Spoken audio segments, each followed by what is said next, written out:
AITA for not giving my girlfriend my social security number so she can run a background check on me. I'm a 27-year-old guy who has been dating my girlfriend, who is 31, for just under a year now. Things between us have been going really well overall, and I feel like we've been building something solid. She's funny, smart, driven, and we share a lot of similar values. We've even talked about some long-term plans and where we might see ourselves in the future. I'll admit, I'm starting to picture her as someone I could really settle down with. But something happened tonight that has thrown me for a loop, and now I'm questioning how we're going to move forward from this. It started out like any normal evening. We had plans to stay in, cook dinner together, and maybe watch something on Netflix. She'd been a little quiet all day, but I didn't think much of it at the time. Everyone has their off days, and I figured she'd talk about whatever was on her mind when she was ready. After dinner, we were sitting on the couch, and she told me we needed to have a serious conversation. I could tell by her tone that she wasn't joking. Naturally, I started to get a little nervous because when someone prefaces a conversation like that, it usually means something heavy is coming. She looked me straight in the eye and said, "I need you to do something for me, and it's important."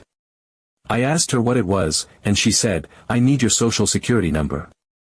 I froze for a second because I wasn't expecting that. Out of all the things she could have said, this was the last thing I saw coming. I immediately asked her why she needed it. Her response was that it was for her peace of mind. That didn't clarify much for me, so I pressed her, asking why in the world my social security number would be relevant to her peace of mind. That's when she opened up about something from her past. She told me that her last serious relationship had been with a guy who had essentially been living a double life. According to her, he had a whole history of criminal charges that he never told her about. She found out he had been involved in some pretty sketchy and dangerous activities, and to make matters worse, he ended up cheating on her. It sounded like a terrible experience, and I could see why it had left her with some serious trust issues. I told her I was sorry she had gone through that and that I could understand why she might be extra cautious now. But then she dropped the second bombshell. She told me that ever since breaking up with that ex, she has made it a point to have her friend, who works for the federal government, run background checks on the people she dates. She explained that it was her way of ensuring that she's not getting involved with someone who could put her in danger again. Since our relationship is getting more serious, she said it was time for her to do the same with me. To her, this was just a matter of protocol. I'll be honest, at this point, I was stunned. I told her I had nothing to hide. Seriously, my life is about as boring as it gets. I work, I go to school, I hit the gym, I play Dungeons and Dragons with my friends, and then I come home and watch anime. That's my whole routine. I don't even have so much as a parking ticket to my name. So while I had no problem with her wanting to feel safe, I told her there was no way I was handing over my social security number to someone I didn't know. She didn't take that well. She said I didn't understand what women go through and that my refusal was making her question whether I was hiding something. I told her that I fully acknowledged I couldn't understand her perspective as a woman, but that didn't mean I was going to give out my most sensitive personal information to a stranger. I explained that while I trusted her, I didn't know this friend of hers at all. For all I knew, he could be the most trustworthy person in the world, or he could be someone who misuses my information. Either way, it wasn't a risk I was willing to take. That's when things started to get really heated. She told me that her friend wasn't just some random guy, he's one of her best friends and is married to one of her close friends. She insisted that he was completely trustworthy and that I was being unreasonable by not trusting her judgment. I tried to stay calm, but I told her that it wasn't about her or her friend. It was about me and my right to protect my own personal information. I said, "You can trust him with your information if you want, but I don't know him, and I don't trust people I don't know with something as sensitive as my social security number." At that point, she got even more upset and said that our relationship couldn't move forward unless I gave her what she wanted. She said it wasn't fair for her to put herself at risk by continuing to date someone whose background she couldn't verify. That's when I told her that I respected her need for safety, but her past trauma didn't give her the right to demand something so personal from me or to try to strong-arm me into giving it. I also reminded her that just because someone works for the federal government doesn't mean they're automatically a saint. I used to work for the federal government myself, so I know firsthand that it's made up of all kinds of people. She accused me of being insensitive and of not caring about what she's been through. I told her that I did care, but I also needed her to respect my boundaries. When it became clear that we were going in circles and getting nowhere, I got up and left. I told her I needed some space to think because this whole situation was starting to feel like emotional manipulation. She hasn't spoken to me since, and now I'm left wondering if I handled this the right way or if there was something I could have done differently. From my perspective, it feels like she was trying to guilt-trip me into doing something I wasn't comfortable with. But at the same time, I can see that her past experiences have shaped the way she approaches relationships, and I don't want to dismiss that. I'm just struggling to figure out where the line is between understanding her trauma and standing firm on my own boundaries. I really care about her, but I don't know if this is something we can move past. What would you do in my shoes? Am I being unreasonable, or is this a red flag I can't ignore? Update 1. After reading all the comments and advice I received over the past few days, I spent a lot of time reflecting on the situation with my now ex-girlfriend. I wanted to make sure I wasn't letting my pride get in the way of making the right decision, and I also wanted to be certain I was being fair to both her and myself. A lot of people pointed out that while her concerns about safety were valid, the way she went about addressing them was deeply flawed. That perspective really stuck with me. It helped me see that maybe her approach was rooted more in fear and trauma than anything malicious. But still, that didn't change how uncomfortable her request made me feel. I'm the kind of person who needs to know that I've done everything I reasonably can before walking away from a relationship, so I decided to give it one last shot. It was New Year's Eve when I called her. I figured if we were going to have this conversation, it had to happen now, before the new year began. I didn't want to carry this unresolved tension into the next chapter of my life. I approached the conversation carefully, trying to balance understanding her point of view with standing firm on my own boundaries. I started by reiterating that I understood her need to feel safe and that I respected her past experiences and the way they shaped her concerns. But I also made it clear that her way of addressing those concerns, by demanding my social security number and involving a third party I didn't know, was a line I couldn't cross. I told her I was willing to compromise. I offered to pay for a background check through any legitimate service of her choosing, as long as it didn't require my social security number. I explained that I wasn't opposed to her wanting reassurance about my character, I was just unwilling to hand over sensitive information to someone I had never met and didn't trust. I was trying to meet her halfway because I genuinely cared about her and wanted to find a solution that worked for both of us. But she didn't see it that way. She immediately rejected the idea, insisting that the only background check she trusted was the one her friend could conduct. She said she knew him, trusted him, and felt confident in his ability to give her the information she needed. To her, my refusal to let her friend handle it meant I didn't understand her perspective or her fears. She doubled down on the idea that this was a non-negotiable step for her if our relationship was going to move forward. That's when it hit me, this wasn't just about safety or even her past trauma anymore. This was about trust, or, more specifically, the lack of it. She didn't trust me enough to take my word for it when I said I had nothing to hide.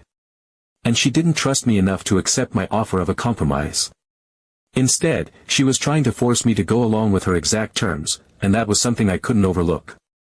I realized that trust was the real issue here, and without it, there was no foundation for a healthy relationship. I told her as much. I explained that while I understood her past had made her cautious, I wasn't willing to pay for another man's sins. Her ex's criminal behavior had nothing to do with me, and I wasn't going to let her project his mistakes onto me. I wasn't going to compromise my boundaries or my sense of safety just to make her feel more comfortable. That's when things really started to unravel. She began crying, saying that I didn't care about her safety and that if I truly cared, I wouldn't have any problem giving her what she needed. She accused me of being insensitive and dismissive of how vulnerable women are in society. She said I didn't understand how scary the world could be for someone like her and that my refusal to go along with her request proved I didn't love her enough to prioritize her well-being. At first, I tried to stay calm and explain my perspective again, but the more she talked, the clearer it became that this wasn't a conversation anymore. It was an emotional standoff. She wasn't hearing me, and I wasn't budging. I finally told her that I felt like she was trying to manipulate me. Her tears and her arguments felt less like an honest expression of her feelings and more like an attempt to guilt me into giving her what she wanted. That realization was like a gut punch. I started to see the bigger picture. If this was how she handled a disagreement now, how would she handle future conflicts? Would she keep using emotional ultimatums to get her way? Would every argument end with her crying until I caved? I told her that I didn't feel safe continuing the relationship. I said that if she couldn't respect my boundaries and trust me without trying to force her will on me, then we had no future together. I was shaking as I said it. My anxiety was through the roof, and I could barely keep my thoughts straight. But I knew I had to stand my ground, even though it hurt to do so. She kept crying and brought up our plans for New Year's Eve, saying we were supposed to spend it with her parents. She asked what she was supposed to tell them now that everything was falling apart. I told her she should have thought about that before trying to strong-arm me into giving up my social security number.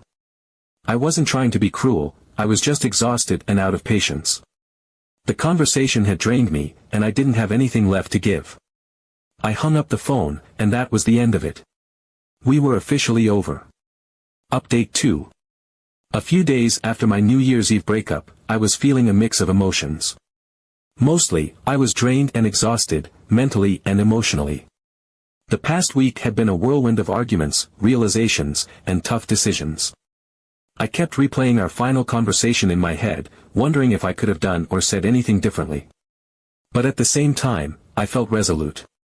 I knew I'd made the right choice for myself, even if it hurt.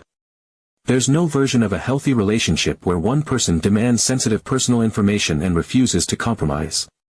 Still, the weight of it all lingered, and I felt like I needed to throw myself into something, anything, to keep my mind off her. I focused on work, picking up extra shifts and projects to fill my time.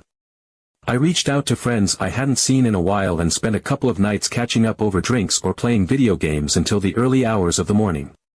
It was helpful to have that support system, even if I didn't share all the details of what had happened. A part of me just wanted to move on, to sweep the entire situation under the rug and leave it in the past. But life has a funny way of not letting you off the hook that easily. One afternoon, my phone buzzed with a call from an unknown number. Normally, I'd let it go to voicemail, but something made me pick up.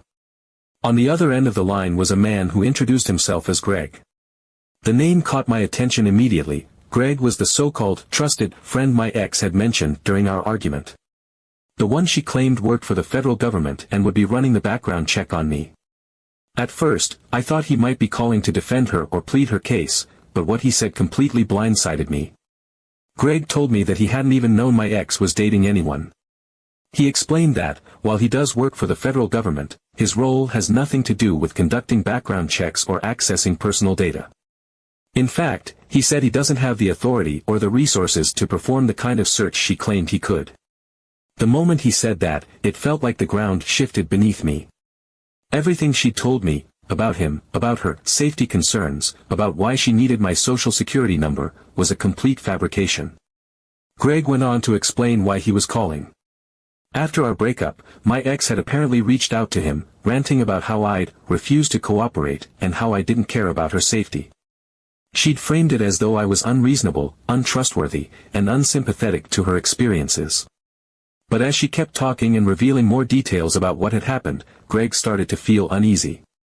Something about her story didn't sit right with him. He said it bothered him that she was demanding such sensitive information from me and that she'd dragged his name into it without his knowledge or consent. So, he decided to reach out to me directly to clear the air. As I listened to Greg, I felt a wave of emotions crash over me: shock, anger, disbelief, relief. I thanked him for being upfront and asked if this kind of behavior was normal for her.